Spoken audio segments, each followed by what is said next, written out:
excellente année à tous. Merci de vous joindre à nous sur Saïd TV pour le journal. Tout de suite, les titres à la une. Au deuxième jour de sa libération, Biram Dahabed a réitéré son intention de se présenter à la présidentielle de 2019. Le député de Sawab intervient ce mercredi devant la presse à son domicile.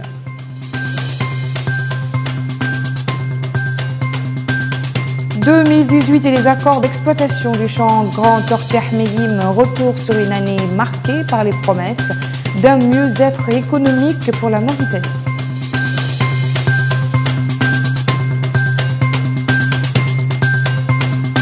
L'État sénégalais se prépare activement pour la tenue d'élections présidentielles paisibles et transparentes le 24 février prochain, dicte le président sortant Macky Sall.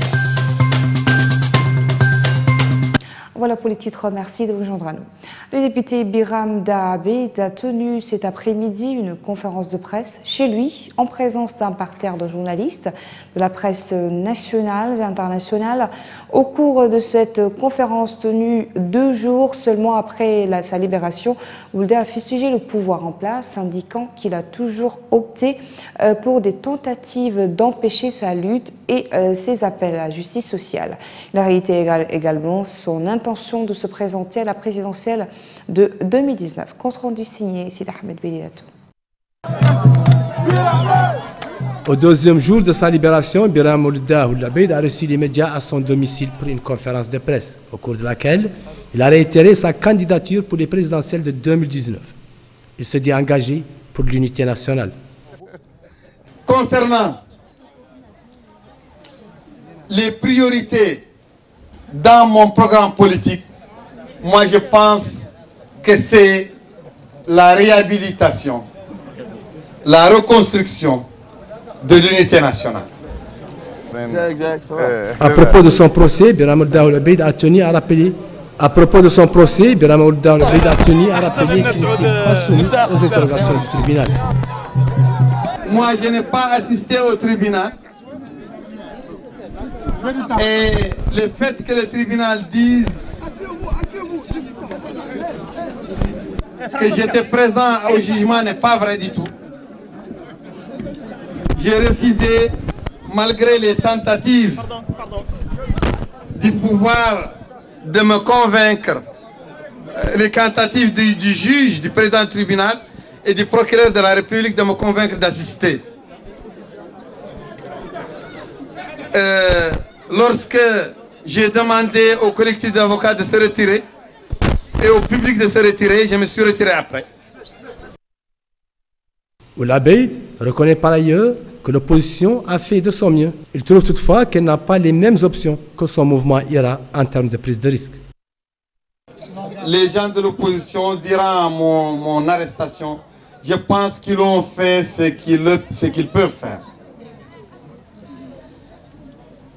Mais je pense que beaucoup de gens de IRA sont déçus de ce que l'opposition a pu faire, et beaucoup de personnes mauritaniennes, mais l'opposition n'est pas IRA. La combativité et surtout les terrains d'action ne sont pas les mêmes.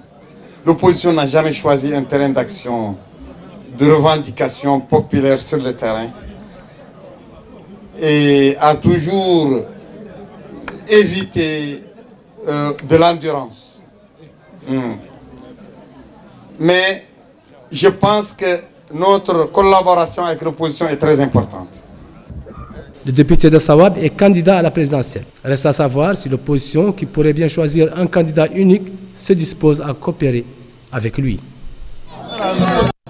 Le Forum national pour la démocratie et l'unité en Mauritanie a réclamé en début de semaine le lancement d'un dialogue national réunificateur et sérieux pour traiter des grandes problématiques qui menacent l'unité nationale. Dans un communiqué qu'il a publié, le FNDU considère qu'un tel dialogue est plus prioritaire que les initiatives de forme, dit-il, faisant allusion à un appel émanant du parti au pouvoir pour organiser une marche contre l'incitation à la haine et les atteintes à l'unité nationale.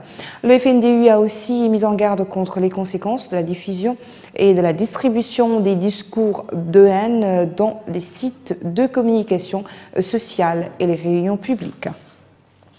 Fait marquant de l'année 2018 qui vient de s'achever, la signature le 24 décembre des derniers accords pour l'exploitation du champ gazier dans la zone frontalière entre la Mauritanie et le Sénégal. L'année 2018 et ses promesses économiques, retour sur un processus bilatéral qui ouvre des horizons encourageants pour la Mauritanie. Une rétrospective de ces récidivés. 2018 aura été promoteuse pour la Mauritanie au plan économique. Le 9 février, le président Mohamed Ould Abdelaziz supervisait avec son homologue sénégalais Macky Sall la signature de l'accord de coopération intergouvernementale relatif au développement conjoint du champ gazier Grand Tortue Ahmeyim. L'accord donnait le coup d'envoi des arrangements détaillés à conclure avant le lancement effectif de la production du champ offshore en 2021. Mi-décembre à Nouakchott, à la faveur du Forum Mauritanie, les représentants mauritaniens et sénégalais ainsi que ceux des compagnies Cosmos Energy et British Petroleum ont procédé à la matérialisation de ces arrangements. Déjà en 2016, Nouakchott et Dakar s'étaient entendus sur la mise en place d'infrastructures pour l'exploitation des gisements.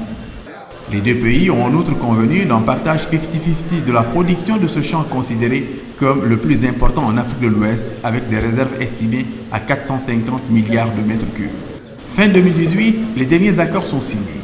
Ils portent sur la fiscalité applicable aux sous-traitants, sur l'accord de financement de deux compagnies nationales, Petrosen et la Société mauritanienne des hydrocarbures et du patrimoine minier, et sur la commercialisation du gaz naturel liquéfié. Le montant des investissements et leur répartition entre les partenaires privés et publics n'ont pas été précisés, alors qu'il a été décidé d'intégrer les coûts de recherche, de production, d'exploitation sur une période de 5 ans. En Mauritanie, cette nouvelle manne suscite beaucoup d'espoir. Les autorités promettent d'utiliser ce gaz pour alimenter les infrastructures énergétiques comme les centrales électriques hybrides pour booster le secteur minier en termes de transformation locale et d'emploi. Le poste de la gendarmerie de Tiganta saisit une quantité de boissons alcoolisées de différents types et un colis de chanvre indien. 2 personnes considérées comme les principaux suspects ont été arrêtées. Ces derniers se trouvaient à bord d'un minibus qui avait quitté Rosso pour Nouakchott. Les dossiers judiciaires ont été constitués à l'encontre des trafiquants présumés qui seront déférés devant la justice. Dans l'actualité internationale, plus précisément au Sénégal, le chef de l'État Macky Sall a affirmé lors d'une rencontre avec la presse que son gouvernement se prépare activement pour organiser un scrutin présidentiel paisible, libre et transparent le 24 février 2019. 7 dossiers des candidats du scrutin au scrutin présidentiel ont reçu l'aval du Conseil constitutionnel après vérification des signatures de parrainage.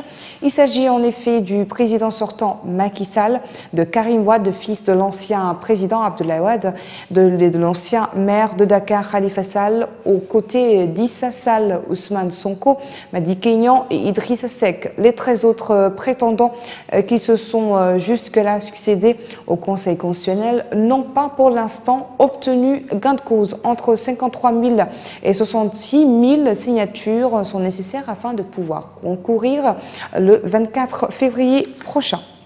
La Ligue algérienne de défense des droits de l'homme appelle la communauté internationale à sauver des demandeurs d'asile expulsés vers la frontière avec le Niger. Des migrants clandestins, dont la majorité est de nationalité syrienne, ont été refoulés par l'Algérie vers le Niger entre le 25 et le 26 décembre.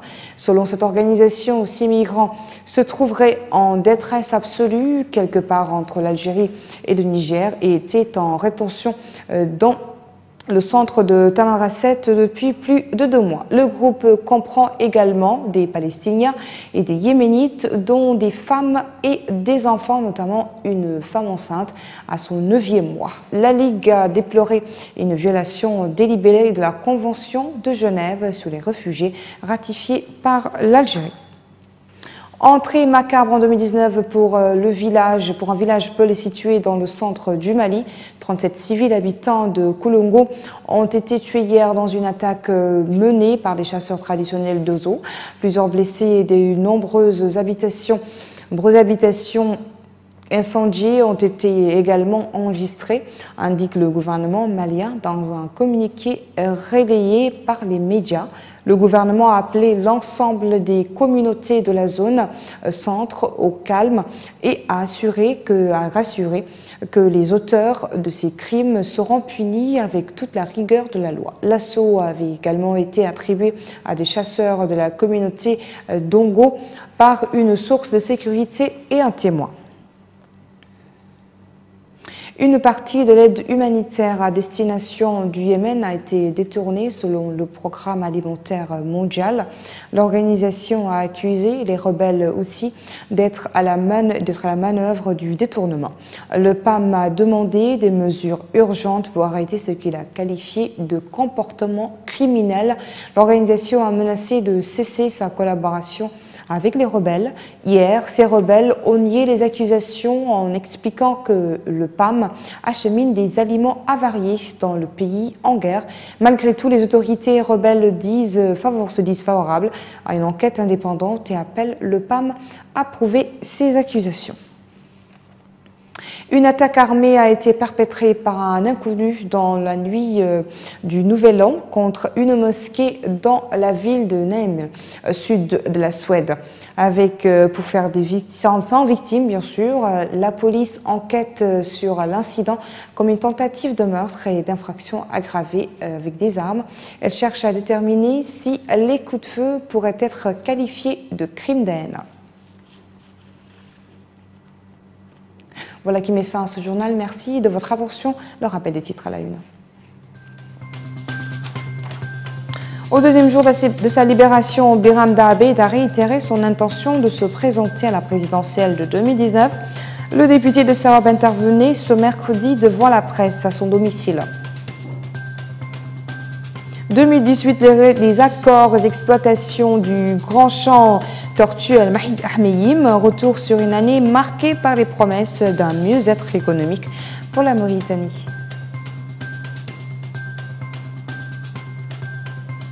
L'État sénégalais se prépare activement pour la tenue d'élections présidentielles libres et transparentes le 24 février prochain, dicte le président Macky Sall.